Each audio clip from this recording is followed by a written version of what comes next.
আসসালামু আলাইকুম প্রিয় দর্শক, অন্য মঞ্চের আলাপ চাইতায় আপনাদের সকলকে আমন্ত্রণ। সার্জিও গরের সাথে বৈঠক করেই কেন ভারতের হাইকমিশনার দীনেশ ত্রিবেদী দিল্লি গেলেন, এই প্রশ্নের উত্তর সহ প্রধানমন্ত্রী তারেক রহমানের কূটনৈতিক জার্নি যে ক্রমশ জটিল এবং সহজ জিনিসও যে তার সরকারের জন্য অত্যন্ত জটিল হয়ে দেখা দিয়েছে, সেই জিনিসটা একটু আলোচনা করব।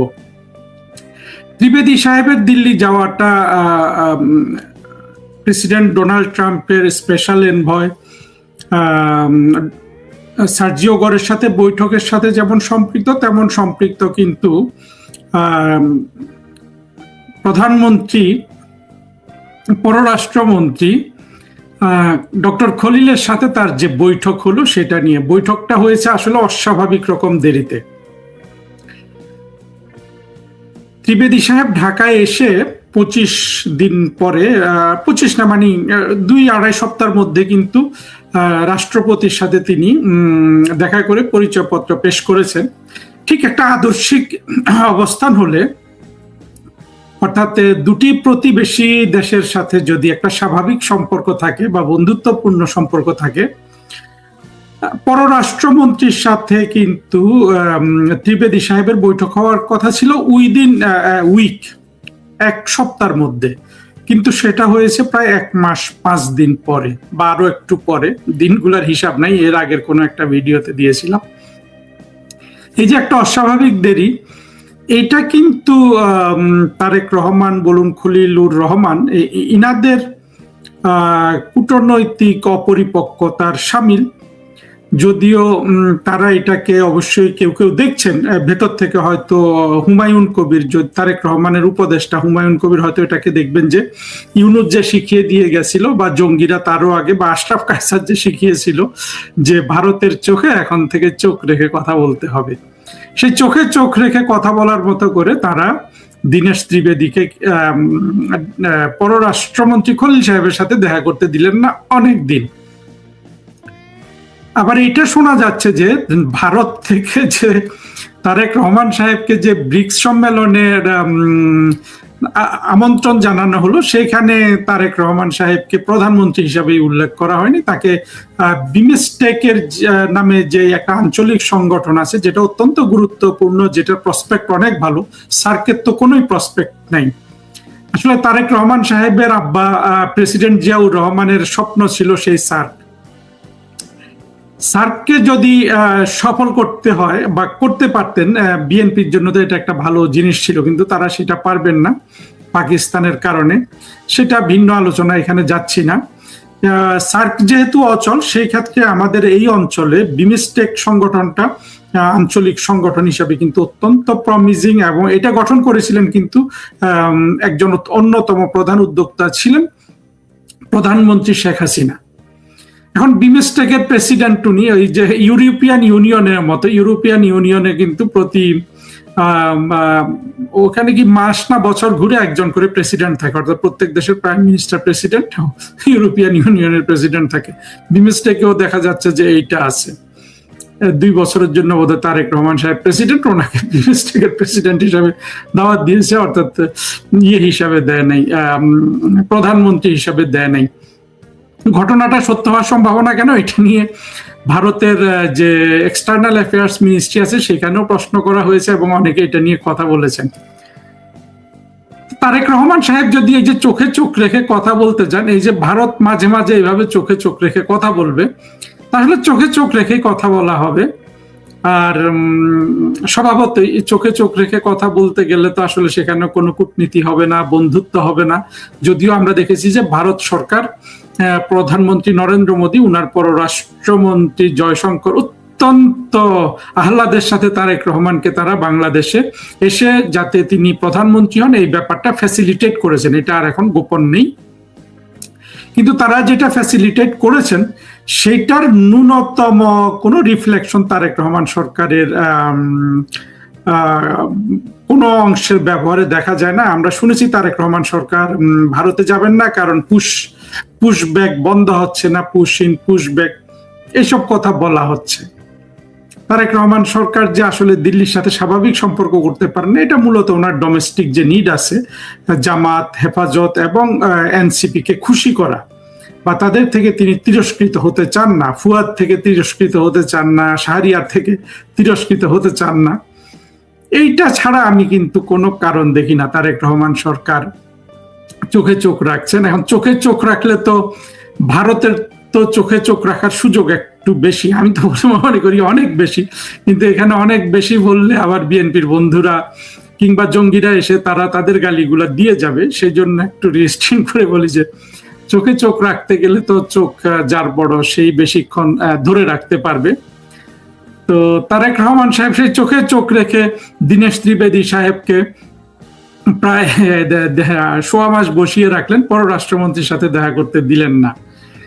আর দীনেশ ত্রিবেদী সাহেব মন্ত্রীর পদমর্যাদা একজন রাষ্ট্রদূত বা হাই কমিশনার, এটা যদিও সকল হাই কমিশনারেরই সমান গুরুত্ব, কিন্তু দেখা যাচ্ছে যে ক্রমে দীনেশ ত্রিবেদীর এই মন্ত্রী হিসাবে তাকে মন্ত্রীর পদমর্যাদা দেওয়াটাও কিন্তু তার জন্য এক ধরনের অ্যাডভান্টেজ হয়ে যাচ্ছে। এবং দীনেশ ত্রিবেদীর সেই গুরুত্ব তিনি বোঝেন, এবং দেখবেন ঢাকায় দীনেশ ত্রিবেদী যত পাবলিক অ্যানাউন্সমেন্ট করেছেন সেখানে আন্ডারনিথ একটা ফায়ার কিন্তু জ্বলছে, সেটা এখানে আমি সম্পূর্ণ বিশ্লেষণ করব না, কিন্তু অন্তত মুখের কথায় দীনেশ ত্রিবেদী সাহেব অত্যন্ত সৌজন্যবোধ রক্ষা করেছেন, একজন চৌকস রাজনীতিবিদ এবং ডিপ্লোম্যাটের আচরণই করেছেন। পক্ষান্তরে খলিল, যাকে বলা হয়, আমরা তো খলিল সাহেবকে অত সম্মান করি না, আসলে খলিল সাহেব যদিও বাংলাদেশের মানুষ না, বাংলাদেশের পররাষ্ট্রমন্ত্রী, কিন্তু তিনি তো এখন আর বাংলাদেশের মানুষ না, তাই না? তিনি তো মার্কিন যুক্তরাষ্ট্রের নাগরিক, এবং মার্কিন যুক্তরাষ্ট্র হয়ে কিন্তু আমাদের দেশে ঢুকেছেন তাদের এজেন্ডা বাস্তবায়নের জন্য। যদিও খলিলের জন্ম বাংলাদেশে, তবু তো আমরা তাকে সম্মান করতে পারি না, তাই না? যেভাবে বাংলাদেশটাকে আসলে 24 জঙ্গি উত্থানের পর ইউনুসের মাধ্যমে বিক্রি করে দেওয়া হয়েছে, যার একজন প্রধান ইনস্ট্রুমেন্ট ছিলেন খলিল, এখন তো তবুও সম্মান করি। তো উনি কিন্তু খলিল সাহেবের যে উনি এত শুনেছি যে ইউনাইটেড নেশনসে চাকরি করছে, আর আবার জাতিসংঘের সাধারণ পরিষদের প্রেসিডেন্টও হয়ে গেছে, কিন্তু সামান্য কূটনৈতিক চাপ কিন্তু উনি সহ্য করতে পারেন না, ওনার চোখে মুখে আতঙ্ক বের হয়ে যায়। আমাকে একজন একটা আতঙ্কগ্রস্ত ছবি দেখালো, যেটা অবশ্য আমি যেটা নিয়ে ভিডিও করেছি, কিন্তু এই ছবিটা তখনও দেখি নাই, যে তিনি যে সার্জিও গোরের সাথে বৈঠক করে সাংবাদিকদের সাথে আলোচনা করছেন, সেখানকার একটা ছবি একজন আমাকে পাঠালো, অত্যন্ত আতঙ্কগ্রস্ত। অর্থাৎ খলিল সাহেব কিন্তু কোনোভাবেই নার্ভটাকে কন্ট্রোল করতে পারছেন না। আর তার পাশে দাঁড়িয়ে ওই উপদেষ্টা হুমায়ুন কবির, শিশুর মতো খ্যাটখ্যাল করে হাসে, দেখতে অত্যন্ত মনে হয় যে এটা আসলে কোনো রাষ্ট্র চলছে না এখানে। কিন্তু এই যে এত কিছুর মধ্যেও কিন্তু তাদের ওই জিনিসটা স্ট্রং, যে ভারতের চোখে চোখ রেখে কথা বলতে হবে।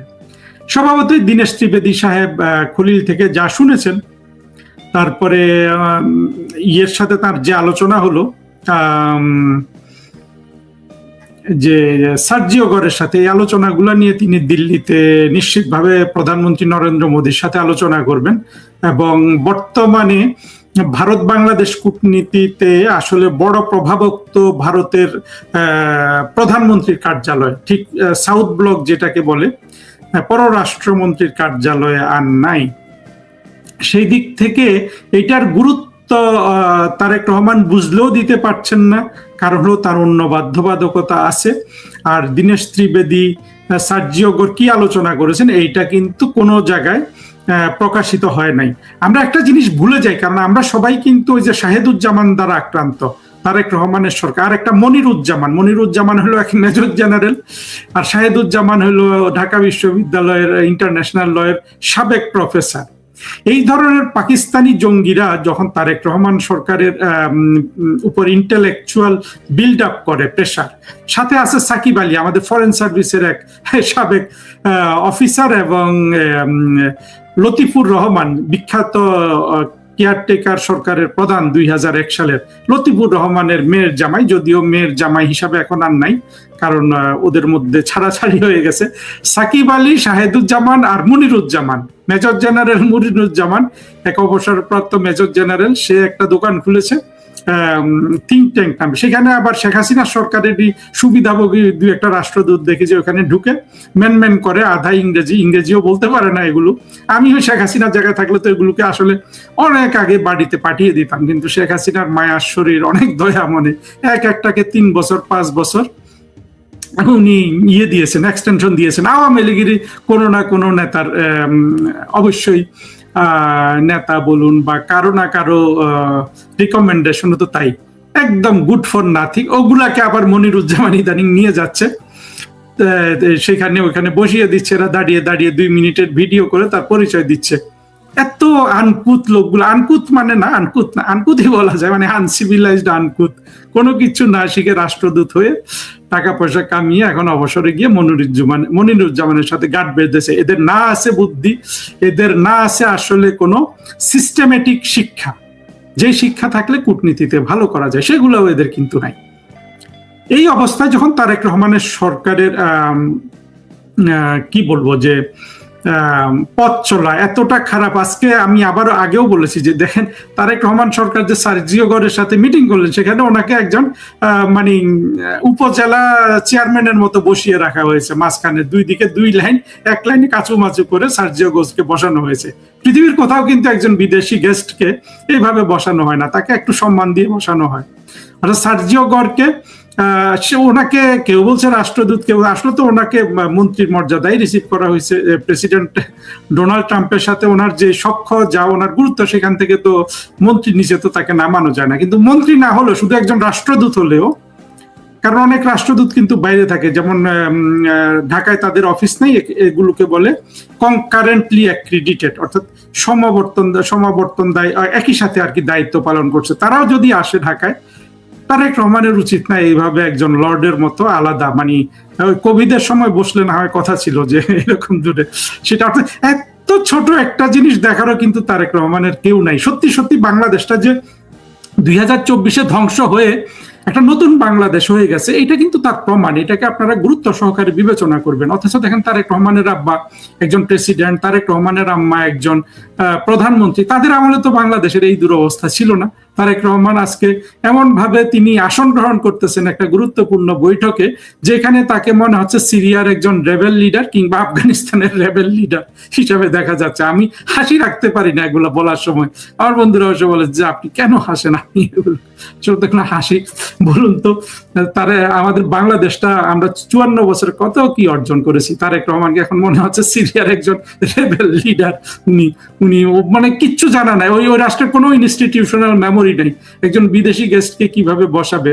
আবার অনেকে বলছে যে তারেক রহমান এখানে ওনার কর্তৃত্ব দেখাচ্ছে। কর্তৃত্ব দেখালে তো সার্জিওগড়কে নিয়ে এত হইচই হতো না, আমরা জানতাম না সার্জিওগড় কোন দিক দিয়ে এসছে, কোন দিক দিয়ে গেছে। না, সরকারের তরফ থেকে অবশ্য গোপনীয়তা চেষ্টা করতে হয়েছে, কিন্তু এই এখনকার ইন্টারনেটের যুগে তো গোপনীয়তা রক্ষা করা যায় না। তবে হ্যাঁ, রক্ষা করা যায়। শেখ হাসিনার সময় কত গড় এসছে গেছে, এইসব নিয়ে কোনো কথা কিন্তু হয় নাই। আবার ত্রিবেদীর জায়গায় ফিরে আসি। হাই কমিশনার দীনেশ ত্রিবেদী নিশ্চিতভাবে তাকে যে তার ভারতের চোখে চোখ রাখতে না পেরেছে, তার চোখে বরাবর খালি চোখ রেখে যাচ্ছে খলিল, আর ও তো চোখ গড়িয়ে থাকে। মানে চোখে চোখ রাখার কথা শুনলে খলিল সাহেব অবশ্য অত অভদ্র হবে না। আর ওই যে হুমায়ুন কবিরকে তো সে চোখ গড়িয়ে দিবে, মানে বাচ্চাকে যেভাবে ভয় দেখায় ওই রকম করার সম্ভাবনা আছে। তো দীনেশ ত্রিবেদী সাহেব তো মানে পরিস্থিতিটা বুঝতে পারছেন, হয়তো উনিও মিটিমিটি হাসেন আড়ালে, কিন্তু রাষ্ট্রাচার বলতে কিছু নাই, ভব্যতা সভ্যতা বলতে কিছু নাই, কোনো ধরনের ছোটখাটো জিনিস কিন্তু এরা ব্যবস্থা করতে পারে না। তো দীনেশ ত্রিবেদী সাহেব দিল্লিতে গিয়ে নিশ্চিতভাবে এই জিনিসগুলো বলবেন। উনি আর মোদী সাহেব অত হাসাহাসি করবেন তারেক রহমান সরকার, খলিল সাহেব এদেরকে নিয়ে। এবং সাথে সাথে এটাও ঠিক যে ভারত যেই আশা ভরসা করে তারেক রহমানকে এনেছিলেন যে অন্তত ভারত একটু শান্তিতে থাকতে পারবে, কারণ এক পাকিস্তানকে নিয়ে ভারতের যে দুরবস্থা, বাংলাদেশে তো শেখ হাসিনার সরকার থাকলে এই দুরবস্থাটা হয় না। তাদের বাংলাদেশের মাটিতে সন্ত্রাসীদেরকেও বন্ধ করা হয়, ভারতের কোনো বিচ্ছিন্নতাবাদী সংগঠনকে সেখানে জায়গা দেওয়া হয় না। এখন তারেক রহমান অতটুকু করবেন কিনা, এই নিশ্চয়তা যে ওনারা পাচ্ছেন না, সেগুলো নিয়ে কথা বলবেন আর কি দীনেশ ত্রিবেদী আর নরেন্দ্র মোদী সাহেব। বাংলাদেশে সফর করে গেলেন আমেরিকার বিশেষ দূত বলতে প্রেসিডেন্ট ডোনাল্ড ট্রাম্পের দক্ষিণ পূর্ব এশিয়া বিষয়ক বিশেষ দূত সার্জিও গোর। তিনি আসলেন, ছোট্ট একটি সংক্ষিপ্ত সফর করলেন, বাংলাদেশের বিএনপির সাথে কথা বললেন, বিএনপির পররাষ্ট্রমন্ত্রীর সাথে কথা বললেন প্রধানমন্ত্রীর সাথে, কথা বললেন ভারতীয় রাষ্ট্রদূতের সাথে, এবং অনেকেই বলছেন কথা হয়েছে আওয়ামী লীগের বিশেষ প্রতিনিধির সাথেও। এখন বাংলাদেশের বিএনপিকে কি বলেছে সার্জিও গোর, ভারতের রাষ্ট্রদূতকে কি বলেছেন সার্জিও গোর, এটা খুবই গুরুত্বপূর্ণ ব্যাপার। আর তার পাশাপাশি যেই সংগঠনের কার্যক্রম নিষেধ করে দেওয়া হয়েছে বাংলাদেশে, সেই সংগঠনের কোনো দূতের সাথে, বিশেষ কোনো প্রতিনিধির সাথে কি কথা হলো, সেটা কিন্তু অনেকেই আপনারা জানতে চাচ্ছেন। তো এই বিষয়গুলা একটি প্রোগ্রামের মধ্যে শেষ করা সম্ভব হবে বলে আমি মনে করি না, কারণ এটি একটি বড় বিষয়। প্রথমত, বিএনপির সাথে যে কথা হয়েছে, বিএনপিকে বলে দিয়ে গেছে যে তোমরা যদি চীনের সাথে আর কোনো রকমের সখ্যতা তৈরি করো, ওই পদ্মা ব্যারেজ নামে যে ব্যারেজ দিতে চেয়েছ সেটা নিয়ে যদি কোনো কার্যক্রম চালাও, অথবা চীনের কাছ থেকে যদি কোনো সায়েন্টিফিক ইকুইপমেন্ট ক্রয় করো, তাহলে কিন্তু তোমাদেরকে লাল কার্ড দেখানো হবে। অর্থাৎ বাংলাদেশের ক্ষমতাই হলো তারেক রহমান, এইটাকে ডিকটেট করে আমেরিকা থেকে। আমেরিকার কথার বাইরে ডান দিকে, বাম দিকে, উত্তরে বা দক্ষিণে, সামনে বা পিছনে ফিরে দাঁড়ানোর কোনো অবস্থা তারেক রহমানকে রাখেনি। এখন তারেক রহমান একটি পুতুলের মতো, শুধু বলেছে তুমি যা খেতে চাও খাও, যা কামাতে চাও কামাও, বাংলাদেশটাকে রাষ্ট্র না বানিয়ে যদি একটি এন্টারপ্রাইজ বানাইতে চাও, অর্থাৎ একটা ব্যবসা প্রতিষ্ঠান বানাতে চাও, সেটাও বানাও, কিন্তু আমাদের কথার বাইরে যেতে পারবা না। এখন খেয়াল করে দেখেন, একটি স্বাধীন দেশ, 30 লক্ষ মানুষের জীবন, 2.5 লক্ষ নারীর ইজ্জত, 1 কোটি মানুষের দেশান্তর, হাজার হাজার মানুষের 9 মাসের প্রত্যক্ষ যুদ্ধের ফল, এবং 23 বছরের বহু আন্দোলন সংগ্রাম, যুক্তফ্রন্ট, শিক্ষা আন্দোলন, 6 দফা আন্দোলন, গণ অভ্যুত্থান 69-70 নির্বাচন, তারপরে 71 মহান মুক্তিযুদ্ধ। এই দীর্ঘ সময়ে আমাদের যে দাবি ছিল স্বনিয়ন্ত্রণ, অর্থাৎ আমাদের দেশ আমরা নিয়ন্ত্রণ করব, সেই দাবিটা নিয়েই কিন্তু আমাদের আন্দোলনটি সামনে গিয়েছিল। একটা সময় মানুষ মরণপণ লড়াই করে এই দেশটিকে স্বাধীন করেছিল, আর এই দেশ স্বাধীনতার যে নেতৃত্ব, সেই নেতৃত্বটি দিয়েছিল বাংলাদেশ আওয়ামী লীগ, বঙ্গবন্ধুর নেতৃত্বে, তাজউদ্দিনের নেতৃত্বে, মনসুর আলীর নেতৃত্বে, নজরুল ইসলামের নেতৃত্বে, কামরুজ্জামানের নেতৃত্বে, এবং আরো অনেক মুক্তিযোদ্ধাদের নেতৃত্বে। এই যে একটি দেশ, এই দেশটি স্বাধীনতার পর 54 বছরে দক্ষিণ পূর্ব এশিয়াতে যে কটি দেশ মাথা উঁচু করে আত্মসম্মান নিয়ে দাঁড়িয়েছিল, সেই দেশের মধ্যে বাংলাদেশ হচ্ছে তার অন্যতম দেশ। কারণ আপনারা যদি পাকিস্তান, নেপাল, ভুটান, শ্রীলঙ্কা, আফগানিস্তান, মিয়ানমার এবং ভারতের দিকে তাকান, ভারতের পরেই যেই অবস্থানটি তৈরি হয়েছিল সেটি বাংলাদেশের অবস্থান। এখন বাংলাদেশকে বিড়ালের মতো করে ধমক দেয় আমেরিকা, দমক দেয় পাকিস্তান, দমক দেয় মধ্যপ্রাচ্যের দেশ। এর কারণটা আপনারা সহজেই বুঝতে পেরেছেন। অযোগ্য লোককে যখন ক্ষমতায় বসানো যায়, তখন তাকে যা বলানো দরকার তাই সে বলেন। এবং আপনারা জানেন, মির্জাফর যখন ব্রিটিশ সেনাপতি রবার্ট ক্লাইভের কাছে ক্ষমতাটি তুলে দেয়, তখন মির্জাফরকে বসানো হয়েছিল পুতুল নবাব হিসেবে, কিন্তু মূল ক্ষমতাটি কিন্তু চলে গিয়েছিল ব্রিটিশ কোম্পানির হাতে। ঠিক তেমনি বাংলাদেশে সেই রকম একটা পরিস্থিতি এখন তৈরি হয়েছে। তো যাক, সে কথা, ভারতের রাষ্ট্রদূতের সাথে তিনি দেখা করলেন বাংলাদেশে বসে। খেয়াল করে দেখেন যে আমেরিকার প্রেসিডেন্টের বিশেষ দূত বাংলাদেশে এসছে, বাংলাদেশের প্রধানমন্ত্রীর সাথে কথা বলবেন, বাংলাদেশের অথরিটির সাথে কথা বলবেন, কিন্তু তিনি ভারতের রাষ্ট্রদূতের সাথেও কথা বলেছেন। কি কথা হলো তার সাথে, তিনি কি বলেছেন? খেয়াল করে দেখেন ভারতের কি চায় এই দক্ষিণ পূর্ব এশিয়াতে, আর আমেরিকা কি চায়, এই দুইটার মধ্যে একটা ফারাক রয়ে গেছে। আমেরিকা কি চায়? আমেরিকা চায় যে বার্মাকে ভেঙে আরেকটি নতুন দেশ করা। এটি কিসের দেশ? এই দেশটি হবে একটি বাফার স্টেট। এই বাফার স্টেট থাকবে মূলত আমেরিকার নিয়ন্ত্রণে, বঙ্গোপসাগরের নিয়ন্ত্রণ নেবে তারা, এখান থেকে তেল উৎপাদন করবে তারা, গ্যাস উৎপাদন করবে তারা। এই বঙ্গোপসাগর যে অবারিত সম্পদের সমাহার, এই সম্পদের দখল নিবে আমেরিকা। খেয়াল করে দেখেন আমেরিকা এটা কেন চায়? আমেরিকা চায় এই কারণে, এই দক্ষিণ পূর্ব এশিয়া হচ্ছে আগামী দিনের যে পৃথিবী, এই পৃথিবী তাকিয়ে আছে দক্ষিণ পূর্ব এশিয়ার দিকে। আমাদের এশিয়ার এই কোনায় একদিকে চায়না, আরেকদিকে ভারত, আরেকদিকে জাপান, ইন্দোনেশিয়া বিশাল জনগোষ্ঠী, বাংলাদেশের বিশাল জনগোষ্ঠী, মিয়ানমার, থাইল্যান্ড, বাংলাদেশ, এই অঞ্চলটা একটা গোল্ড মাইন। কারণ পৃথিবী যত এগুচ্ছে উন্নত বিশ্বগুলো, তাদের কিন্তু উন্নয়ন করার জায়গা আর বাকি নেই। এখন ওই জায়গায় জনসম্পদ অনেক বেশি এবং তাদের অর্থনীতির সাইজও বিশাল।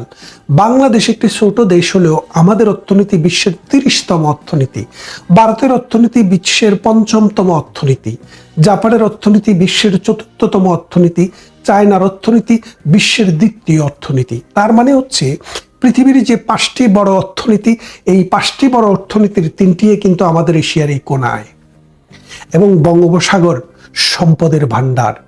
এখন এই জায়গায় কোনো না কোনোভাবে আমেরিকাকে একটি ঘাঁটি করতে হবে।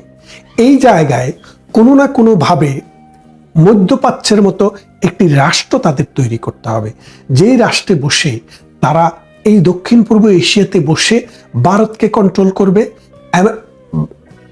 এবং চায়নাকে কন্ট্রোল করবে, বাংলাদেশকে কন্ট্রোল করবে, মিয়ানমারকে কন্ট্রোল করবে, থাইল্যান্ড, ভিয়েতনাম, ক্যাম্বোডিয়া, ক্যাম্পোসিয়া, লাওস এবং এই অঞ্চলে আরও যেই সব রাষ্ট্র রয়েছে তাদেরকে কন্ট্রোল করবে।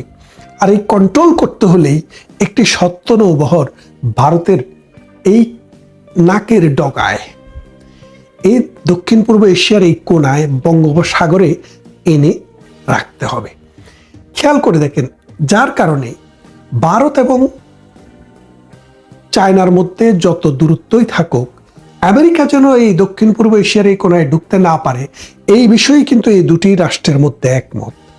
খেয়াল করেন ব্রিক্স নামে যে সংগঠনটি করেছে, এই সংগঠনটি করার মূল উদ্দেশ্য ছিল ডলারের বিকল্প একটি মুদ্রা তৈরি করা, যাতে করে আমেরিকা সারা পৃথিবীতে ওই ডলার দিয়ে ব্যবসা করতে না পারে। সেই কারণে এই ব্রিক্সের জন্ম হয়। এখন এই ব্রিক্সের জন্ম হওয়ার পরে খেয়ালটা আপনি করে দেখেন যে চায়না এবং ইন্ডিয়া দুইটা শত্রু রাষ্ট্রের মতো, কিন্তু ব্রিক্সে আবার তারা কিন্তু এক। তাহলে দেখেন তারা শুধু শত্রু নয়, শত্রু শত্রু যত খেলাই চলুক, ভেতরে ভেতরে চায়নার সাথে কিন্তু ভারতের একটা বিষয়ে ঐক্য আছে। সেই ঐক্যটা হলো মানে আমেরিকা যেন এই দক্ষিণ পূর্ব এশিয়াতে এসে কোনোভাবে ঘাঁটি করতে না পারে। আমেরিকার পাকিস্তান তো আমেরিকার জন্য রইলই, কিন্তু পাকিস্তান দিয়ে আমেরিকার হবে না। কেন হবে না? বঙ্গোপসাগরের সাথে পাকিস্তানের কোনো কানেকশন নেই। পাকিস্তানের কানেকশন হচ্ছে আরব সাগরের সাথে। আরব সাগরে অসংখ্য দালাল আমেরিকার রয়েছে, মধ্যপ্রাচ্যের দালালেরা আমেরিকাকে সেখানে ঘাঁটি দিয়েছে, বাড়ি দিয়েছে, ঘর দিয়েছে, জমি দিয়েছে, সব দিয়েছে। কিন্তু আমেরিকা যেটা পারেনি সেটা হলো বঙ্গোপসাগরে। শেখ হাসিনাকে কয়েকবার তিনি বলেছেন, আমেরিকা বলেছেন যে আপনি আমাদেরকে এখানে একটা ঘাঁটি দেন, আমরা আপনাকে যতদিন ইচ্ছা ততদিন ক্ষমতা রাখবো। আপনি আমাদেরকে বঙ্গোপসাগরটার এই ছোট্ট একটা দ্বীপ আছে সেন্ট মার্টিন, সেটা দেন, আমরা আপনাকে ক্ষমতায় কোনো ডিস্টার্ব করবো না। কিন্তু শেখ হাসিনা কি বলেছেন? আমার দেশ অসংখ্য মানুষের রক্তের বিনিময়ে স্বাধীন হওয়া একটি দেশ, এই দেশের স্বাধীনতার সাথে আমি কোনো কম্প্রোমাইজ করতে পারবো না। পার্লামেন্টে দাঁড়িয়ে বলেছেন, নতুন বলছি না, তিনি ক্ষমতা থেকে যাওয়ার 6 মাস আগেও তিনি বলেছেন। তাহলে খেয়াল করেন আমেরিকা এখন এই ভারতবর্ষে, এই বাংলাদেশে, এই মিয়ানমারে আসছে, এই জায়গায় ওই মিয়ানমারকে 2 খণ্ড করে এখানে আমেরিকার একটা বাফার স্টেট তৈরি করা, আর একটা হচ্ছে বঙ্গোপসাগরে তাদের এখানে একটি ঘাঁটি করা, যাতে ভবিষ্যতের চায়নাকে এবং ভারতকে, পাকিস্তানকে এবং বাংলাদেশকে, নেপাল, ভুটান, শ্রীলঙ্কা, আফগানিস্তান সহ এই অঞ্চলটাকে যেন তারা কাবু করে রাখতে পারে। এখন ভারত এটা চায় না। সেই কথাটি ভারত জানিয়ে দিলেন গৌরকে। ভারত জানালেন যে আমরা একদম সর্বত্রভাবে আমেরিকার কোনো ঘাঁটি বঙ্গোপসাগরে এটার তীব্র বিরোধিতা করি, এবং আমরা আমাদের প্রতিবেশী রাষ্ট্র বার্মা বা মিয়ানমার, এই রাষ্ট্রের ভৌগোলিক অখণ্ডতার প্রতি আমরা শ্রদ্ধা রাখি, এবং আমরা মনে করি এই দক্ষিণ পূর্ব এশিয়াতে এই রাষ্ট্রটিকে বাক করার যে নীল নকশা আমেরিকা করছে সেটাতে তারা সাপোর্ট করে না। এটা গেল ভৌগোলিক ভূরাজনৈতিক একটা অংশ। দ্বিতীয়ত তারা বললেন যে বাংলাদেশে আমাদের যে অবস্থান, আমরা এই বন্ধুপ্রতিম রাষ্ট্রের প্রতি আমাদের চাওয়া হচ্ছে এখানে ইনক্লুসিভ ডেমোক্রেসি চালু হতে হবে, অর্থাৎ প্রত্যেকটা রাজনৈতিক দল এখানে রাজনীতি করবে, এটা এই অধিকার থেকে যেন তিনি বঞ্চিত না হন। এই কথাটি মূলত শেখ হাসিনার উদ্দেশ্যে বলা, যে শেখ হাসিনা এই দেশের মাটি এবং মানুষের নেতা, এই দেশের বৃহত্তর জনগোষ্ঠী 1971 সালের নির্বাচন থেকে শুরু করে 2024 সাল পর্যন্ত যত নির্বাচন হয়েছে, সমস্ত নির্বাচন একসাথ করে আপনি যদি ভাগবাটোয়ারা করে দেখেন, তারপরেও দেখবেন যে আওয়ামী লীগের চাইতে বেশি মানুষের ম্যান্ডেট আর কোনো দল কোনো দিনে পায় নাই, পাবেও না। সুতরাং এই দেশ, এই মাটি, এই মানুষের সম্পর্ক হচ্ছে বাংলাদেশ আওয়ামী লীগের সাথে। সুতরাং আওয়ামী লীগকে এখানে রাজনীতি করতে দিতে হবে। এবং এই কথাটির পাশাপাশি ভারতীয় দূতাবাসের পক্ষ থেকে আমি একটি বিশেষ একটা সূত্রে আমি যে খবর পেয়েছি, তারা জানিয়েছে যে বাংলাদেশ আস্তে আস্তে তালিবানি কায়দার দিকে চলে যাচ্ছে, অর্থাৎ বাংলাদেশে যে ধর্মীয় মৌলবাদী গোষ্ঠী, এই গোষ্ঠী এখন এত শক্তিশালী হচ্ছে যে কোনো সময়ে বিএনপির মতো রাজনৈতিক দলকেও খেয়ে ফেলতে পারে। কারণ সাংগঠনিকভাবে বিএনপি একটি দুর্বল দল, এই দলকে যেই কোনো সময়ে জামাত, এনসিপির মতো জঙ্গি গোষ্ঠী যেই কোনো সময় ফেলে দিতে পারে। সুতরাং এইখানে যদি অসাম্প্রদায়িক চেতনার, অর্থাৎ গণতান্ত্রিক ধারা অথবা মানুষের যে রাজনীতি, এটাকে যদি বাঁচিয়ে রাখতে হয়, জঙ্গিবাদের উত্থান যদি ঠেকাতে হয়, মৌলবাদী গোষ্ঠীকে যদি এখানে যদি নির্মূল করতে হয়, তাহলে আওয়ামী লীগের মতো শক্তিকে রাজনৈতিক কার্যক্রম থেকে বিরত রাখলে সেটার ফল ভালো হবে না। এবং এই কথাটি ক্লিয়ারলি গৌরের কাছে পাঠিয়ে দিয়েছে ভারতীয় রাষ্ট্রদূত। আর বাংলাদেশে ভারতীয় রাষ্ট্রদূতের সাথে এই ঘরে বসে, বাংলাদেশের ভিতরে বসে আর কি কথা হতে পারে বলে আপনারা মনে করেন?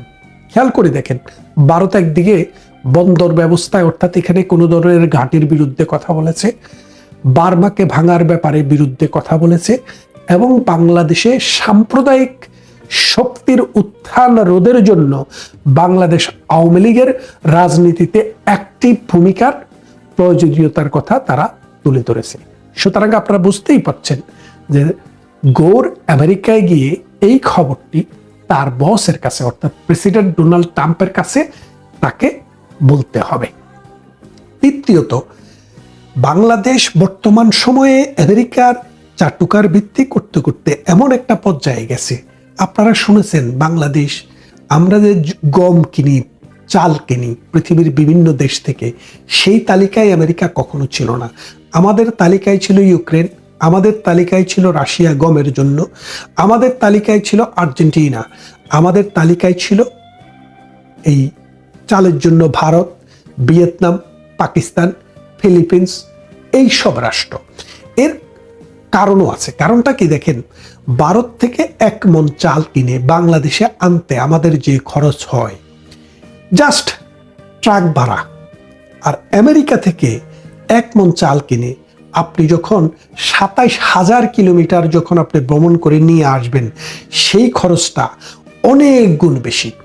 এবং আরো একটি কথা বলে রাখি, সাম্প্রতিক সময়ে এই আমেরিকাকে ঘোষ দেওয়ার জন্য, আমেরিকাকে খুশি রাখার জন্য বাংলাদেশ সরকার কি করেছে, আমাদের 15 বছর মেয়াদি 32 সাল পর্যন্ত একটি চুক্তি ছিল কাতারের সাথে, যেটা এলএনজি গ্যাস আমাদেরকে প্রতি বছর আমরা কাতার থেকে আনতাম, 15 বছর মেয়াদি চুক্তি। সেই চুক্তি অনুসারে আমাদের স্ট্যান্ডার্ড সাইজের যে একটা সিলিন্ডার, এই সিলিন্ডার গ্যাসের দাম ছিল $11।